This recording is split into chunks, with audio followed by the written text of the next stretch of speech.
So, ito na yun, guys. Nakasalang na tayo sa dialysis. Ayan. Ito siya. Actually, 4 hours siya. 4 hours yung salang namin dito.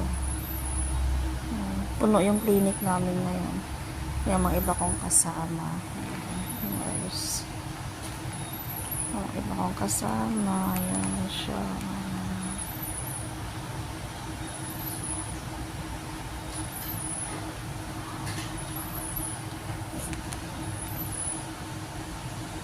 Hours na nakaupo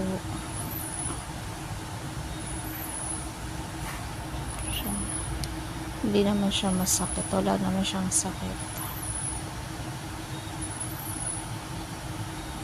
kaya lang minsan nakakabagot lang, nakaupo na lang.